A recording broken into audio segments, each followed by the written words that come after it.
Hello students, I am Chetna Mishra from Weekend Kanpur. आज मैं आपको सोशल स्टडीज का एक न्यू चैप्टर पढ़ाने जा रही हूँ जिसका नाम है अवर कल्चर एंड हेरिटेज।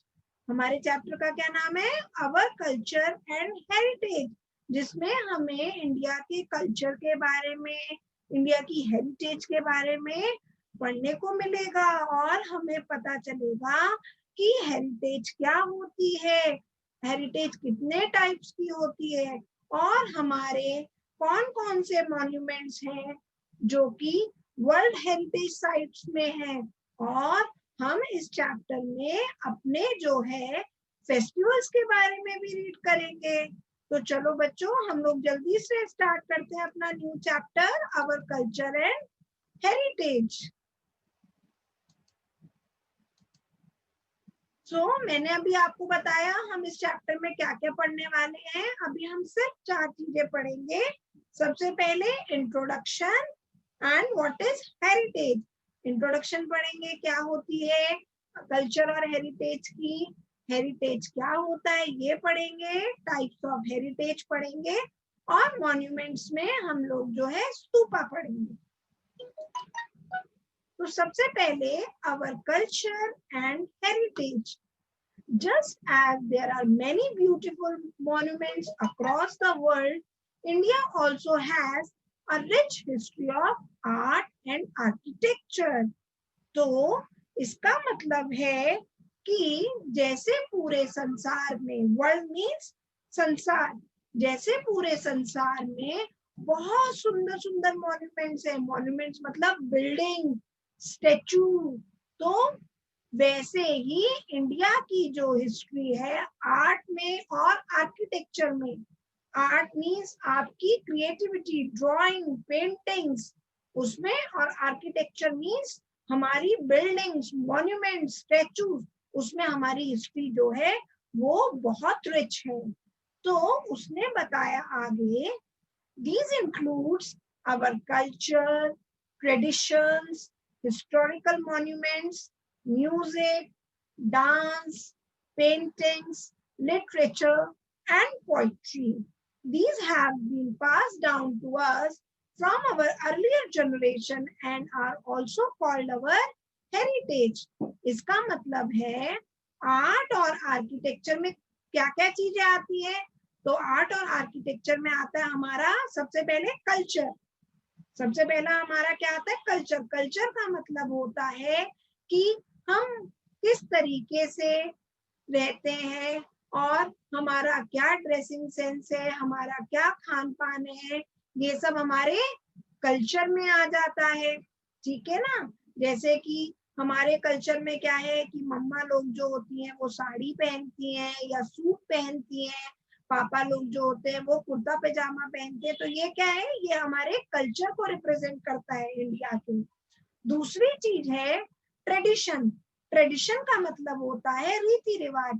जब भी हमारे घर में कोई त्योहार होता है तो हम लोग क्या करते हैं? ट्रेडिशनल क्लोथ्स पहनते हैं और अच्छे से पूजा करते हैं। जैसे हम अब दिवाली आने वाली है तो दिवाली का क्या ट्रेडिशन होता है कि सभी बच्चे पटाखे जलाने से पहले क्या करते हैं? सब बच्चे अपने मम्मी पापा के साथ पूजा करते हैं। तो ये क्या है? हमारे यहाँ का ट्रेडिशन है।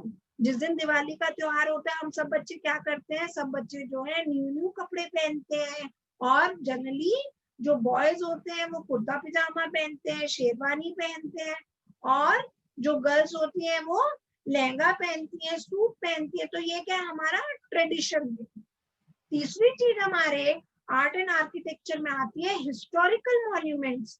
हिस्टोरिकल मॉन्यूमेंट्स को मैंने अभी जैसे बोला बिल्डिंग्स, तो हिस्टोरिकल मॉन्यूमेंट्स में आपने देखा होगा कि हम जब दिल्ली जाते हैं तो वहां पे कितने सारे हिस्टोरिकल मॉन्यूमेंट्स हैं, जैसे कि इंडिया गेट है, जंतर मंतर है और लाल किला है, और क्या है हमारा वहां पे? कुतुब मीनार। तो ये सब क्या है बच्चों? Historical monuments. म्यूजिक, डांस, हर स्टेट का अलग अलग म्यूजिक है हमारी कंट्री में। इंडिया में अगर हम राजस्थान जाएंगे तो वहां पे जो है वो राजस्थानी गाना गाते हैं। ठीक है? अगर हम गोरखपुर साइड जाते हैं तो वहां भोजपुरी गाना गाया जाता है। तो वो क्या है? म्यूजिक। दूसरा डांस, हर स्टेट का हमारे यहाँ अलग अलग डांस है ना बच्चों। जैसे कि राजस्थान में राजस्थानी डांस होता है, अगर हम गुजरात जाते हैं तो वहां पे गरबा खेला जाता है, और अगर हम पंजाब जाते हैं तो वहां भंगड़ा किया जाता है। ठीक है। फिर पेंटिंग्स, लिटरेचर एंड पोएट्री। हमारे यहाँ पेंटिंग्स जो है, हम लोगों से पहले क्या होता था कि हिस्टोरिकल मॉन्यूमेंट्स के ऊपर ही की जाती थी, वॉल्स के ऊपर ब्यूटीफुल पेंटिंग्स की जाती थी। तो यहाँ पे पेंटिंग से मतलब है जो भी हम लोग जो है वॉल्स के ऊपर ड्राइंग्स करते हैं उससे। लिटरेचर एंड पोएट्री से हमारा मतलब है कि जो भी हम अपने जो भी धार्मिक किताबें पढ़ते हैं और जिससे हमें अपने इंडिया के बारे में पता चलता है पढ़ने के बाद, वो हमारा लिटरेचर है, पोएट्री है। These have been passed down to us from earlier generation and are also called our heritage. इसका मतलब है बच्चों कि ये सब चीजें जैसे कि कल्चर, ट्रेडिशन, हिस्टोरिकल मॉन्यूमेंट्स, अब ये सब चीजें हम कहाँ से सीखते हैं? हम अपने मम्मी पापा से सीखते हैं। हमें हमारे मम्मी पापा ने बताया है ना कि अगर हम कहीं फंक्शन में जा रहे हैं तो वहां हमें जो है कुर्ता पजामा या शेरवानी या सूट पहन के जाना है ना। तो ये हमें किसने सिखाया? मम्मी पापा ने। हमें किस तरह से खाना खाना है ये हमें किसने सिखाया? हमारे मम्मी पापा ने। तो ये सब चीजें जो है एक जनरेशन से दूसरी जनरेशन के पास आई, मतलब हमें ये सब चीजें हमारे मम्मी पापा ने सिखाई, हमारे मम्मी पापा को दादी बाबा ने सिखाई। ठीक है। तो ये एक से दूसरी जनरेशन के पास आई और इसे हम क्या बोलते हैं? Are also called our heritage. ये हमारी क्या है? हेरिटेज है। Next is types of heritage. कि हेरिटेज जो होती है वो कितने टाइप की होती है, कितने प्रकार की होती है? तो बच्चों हेरिटेज जो होती है वो दो तरह की होती है। एक होती है नेचुरल हेरिटेज और दूसरी होती है कल्चरल हेरिटेज। तो चलो मैं आपको फटाफट से बता देती हूँ कि नेचुरल हेरिटेज का क्या मतलब है। The flora and fauna, that is the plants and animals, are our natural inheritance. इसका मतलब है बच्चों, फ्लोरा और फौना का मतलब है प्लांट्स एंड एनिमल्स। ये जो प्लांट्स हैं, ट्रीज हैं, रिवर्स हैं और एनिमल्स हैं, ये हमें नेचुरली इनहेरिटेंस मींस हमें जो है नेचर से मिली है। किससे मिली है? नेचर से, विरासत में मिली है हमारे। ठीक है। तो फ्लोरा और फौना का मतलब होता है प्लांट्स, एनिमल्स, ट्रीज, रिवर, ये सब हमें कहाँ से मिला है? नेचर से मिला है। तो इसको हम बोलते हैं नेचुरल हेरिटेज। दूसरी होती है कल्चरल हेरिटेज। तो कल्चरल हेरिटेज में क्या क्या आता है हम लोग पढ़ लेते हैं फटाफट से।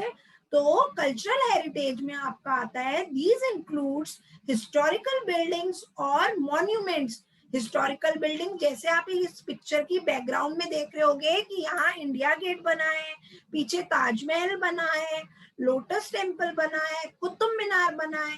तो ये सब क्या है बेटा? ये सब हिस्टोरिकल बिल्डिंग्स और मॉन्यूमेंट्स हैं। फिर इंस्क्रिप्शंस। इंस्क्रिप्शंस का मतलब होता है, पहले क्या होता था कि जो हमारी वॉल्स होती थी हिस्टोरिकल बिल्डिंग्स की, उन्हीं के ऊपर राइट कर दिया जाता था, लिख दिया जाता था। देखो मैंने यहाँ पे आपको एक पिक्चर भी नीचे दिखाई है जिसमें लिखा है इंस्क्रिप्शन। तो वॉल के ऊपर लिखा जाता था, हर कोई अपनी लैंग्वेज में जो है लिखता था। कोई मतलब कुछ कुछ वॉल्स पे हिंदी में लिखा होता था, कुछ कुछ वॉल्स पे आपका उर्दू में लिखा होता। तो इसको क्या बोलते हैं? इंस्क्रिप्शंस। पेंटिंग्स। पेंटिंग्स का मतलब है कि वॉल्स के ऊपर पेंटिंग कर देना, ड्राइंग्स बना देना।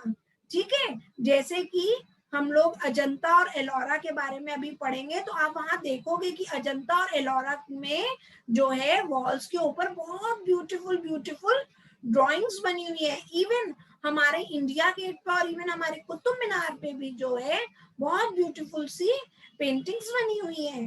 कल्चरल में हमारा आता है डांस। जैसा मैंने अभी आपको पहले भी बताया था, डांस मतलब कि अगर हम गुजरात जा रहे हैं तो वहां पे गरबा होता है, और अगर हम जो है पंजाब जा रहे हैं तो वो भांगड़ा होता है। ठीक है। तो वो हमारे कल्चरल हेरिटेज में आ जाता है। म्यूजिक मतलब अलग अलग जगह का अलग अलग गाना। ठीक है। लिटरेचर मीन्स हमारी बुक्स जिससे हमें हमारे हेरिटेज के बारे में पता चलता है कि हमारा किस तरीके के हमारे कस्टम्स है, क्या हमारे रिचुअल्स हैं, और पहले जो है किस तरीके का खान पान होता था, तो वो सब हमें हमारे लिटरेचर से पता चलता है, बुक्स से पता चलता है। फिर हमारा लास्ट में आता है रिचुअल्स एंड कस्टम। तो रिचुअल एंड कस्टम मीन्स हमारा वही कल्चर, मतलब जो हम रीति रिवाज जो है अपनाते हैं उसको हम रिचुअल और कस्टम्स बोलते हैं। जैसे कि आपने देखा होगा कि मम्मा लोग जो है चूड़ी पहनती हैं, तो ये हमारे यहाँ कस्टम है कि मम्मा लोग जो है चूड़ी पहनती हैं, बिंदी लगाती हैं, ठीक है। तो ये हमारे यहाँ के क्या है, रिचुअल और कस्टम्स हैं। तो बच्चों हमारी दो टाइप्स होती है हेरिटेज की, पहली नेचुरल और दूसरी कल्चरल। नेचुरल मतलब जो हमें नेचर से मिली है, फ्लोरा एंड फौना, वो हमारी नेचुरल हेरिटेज है। और कल्चरल हेरिटेज मीन जो हमने बनाई है, लाइक हमारी हिस्टोरिकल बिल्डिंग्स और monuments, inscriptions, paintings, dance, music, literature, rituals and customs, ये हमारी कल्चरल हेरिटेज है।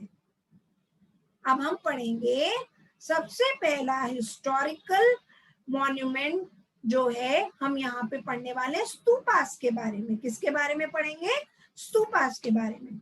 तो stupas are large structures with roofs shaped in the form of a semi circle.